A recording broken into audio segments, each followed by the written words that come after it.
We're going to take a look at a report from Headset on beverages, looking at the popularity at both the US and Canada. In the US, reaching popularity of about 1.1% market share versus Canada at 2.1%, even though they started much later than us. So we're going to dive into segments in the US like drops and mixes, elixirs, syrups, different segments making up about a third of the market. We'll find out what Canada's doing coming up next. It's only entertainment.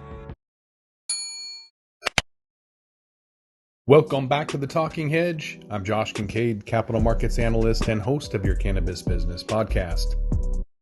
We heard a lot about edibles during the pandemic, but looking at beverages over the last couple of years since January of 2020, you see that sales being introduced into Canada being their 2.0 rollout. Initially, they just were allowed baby steps. They had flower first, and then they were allowed other products like edibles and beverages after that.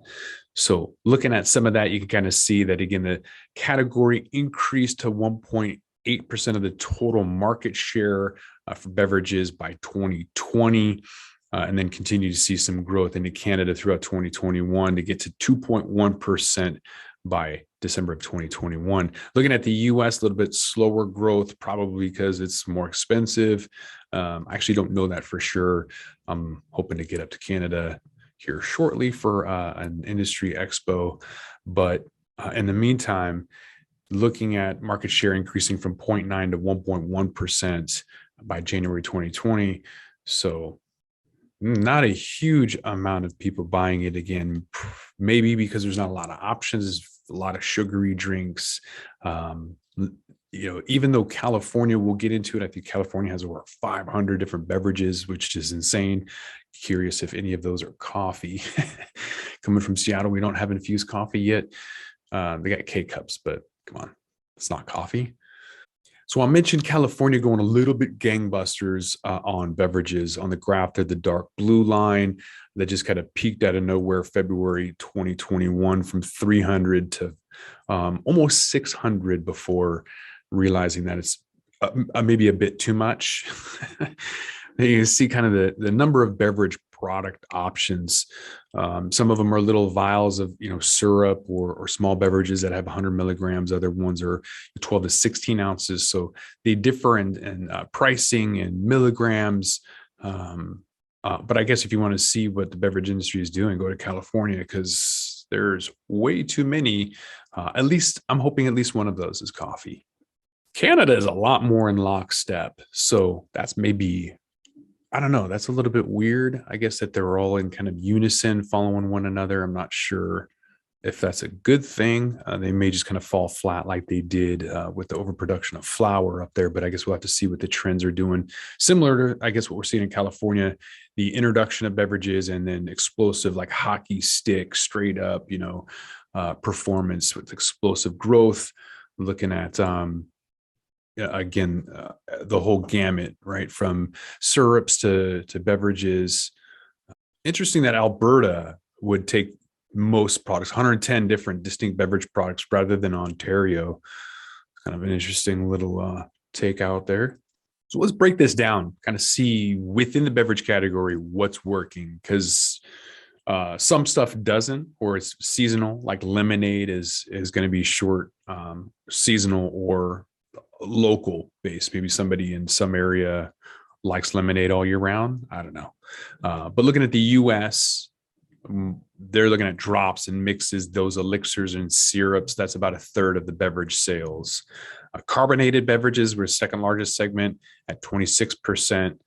And then iced tea, lemonade, fruit segment did well at 22%. In Canada, very different story. So in contrast to what the US is doing, the drops and mixers, elixir syrups, that's only 4.7%. So it's 1 out of 20 people are doing that instead of a third up in the US. Carbonated beverages, they made up 51%. So they like their bubbly. They like their sodas, their pop, soda pop. Another difference, I guess, when you look at Canada, water segment in Canada accounted for 20% of sales, but only 8% of sales in the US. CBD water, yes, but I mean, there's a huge shift away, though, in like generally speaking, non-cannabis, massive shift away from beverages in the US. And maybe that's because people aren't going, some people aren't going to work. Some people are working from home, and then they're not going to. A lot of people just want to get out of the office, right? And so they're going to go and they're going to buy stupid stuff. And a lot of that is going to be coffee or beverages. So some of these Red Bulls and energy drinks and sugary, all of that stuff is all the same. And there's an overall decline with all of that. And I think that trend is much bigger. It's going into more healthier options, and people in the US are looking for better alternatives in general. I think I said earlier that the price must be lower up in Canada. It definitely is. They came out about 16 and then hit the floor at $6 is the average price. Whereas in the US, it's, $12, I guess. So average item price is very, very different. $16.21 is what it started at in Canada, and then dropped significantly to $6.58. In the US, with an average of $14.40 per product, I'd rather go and get RSO. It's not going to go bad. It's not going to be too sweet. Actually, it's going to taste like trash. If you've ever eaten RSO, it's disgusting. But I'd rather get a gram of RSO, 1,000 milligrams, for a little bit more than the 100 milligrams I'm getting with some sugary drink. But that's my preference. What do you guys like? So the average item price kind of tells one part of the story, but there's different regulations, different potency, different limits. So we're going to look at an equivalized price per milligram, or EQ price. That should kind of level everything else out. So on this chart, we can see in the US, Canada, the price per milligram consistently becoming cheaper for consumers. Given the limitations of 10 milligrams in Canada, you can have 100 milligrams in the US. But with that limitation in Canada, not surprising that the EQ price significantly higher than in the US. So whether a product contains 10 or 100, they can cost significantly more throughout the supply chain than other cannabis product categories. So on a per milligram basis, in Canada, started off at $1.30, plummeted pretty quick to 95 cents per milligram. That's in US dollars. In the US, trend is a little bit more consistent, longer established history. Although people are, like myself, going to different forms, because we're not going to go in there and buy $12 drinks. I mean, Starbucks gets away with $7 or $8 beverages. People buy that every day, but I guess there's some limitations, price and convenience, right? Again, on buyer behavior. So if it's not convenient, they don't have drive-throughs, it's not cheap, people are only going to buy that maybe on a Friday, once a week instead of once a day. So trends a little bit more stable in the US. There's a decrease in that equalized price per milligram. And then we saw some innovations like nano emulsion for a faster uptake.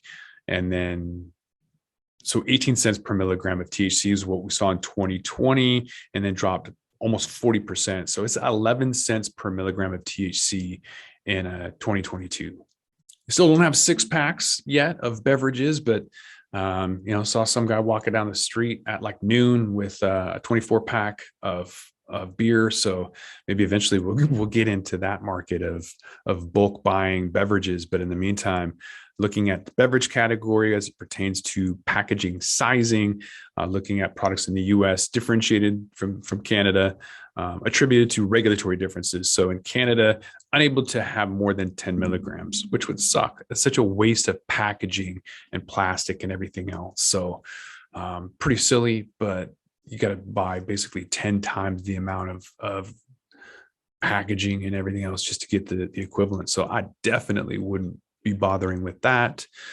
Again, 100 milligrams in the US. So looking at Canada, there's a 57% of the beverages sold in 2021 contain 0 to 5 milligrams. The rest of beverages sales are 10 milligrams of THC, that's 42%. And then some had various amounts ranging from 5 to 10 milligrams. But in the US, over half of the beverage units sold in 2021 had 100 milligrams. So that's the top end limit in most of those markets. So Canada, more variation in beverage packaging sizing. Second largest segment in the US contains 10 milligrams. So about 18% have 10, and then more than half have the full 100. Here's some companies that are out there doing it. Keef Cola, I think they're based out of California, and Ray's Lemonade. Some of these guys are some of the early entrants in the beverage market. So top 10 brands have a competitive landscape. Beverages are one of the most difficult products to make. So unless you have deep pockets, this is not something you want to even touch. It's one of the most expensive markets, one of the most difficult. And then when federal legalization happens, you have to be available to do regional bottling and have a lot of partnerships. And most people are not capable of doing that.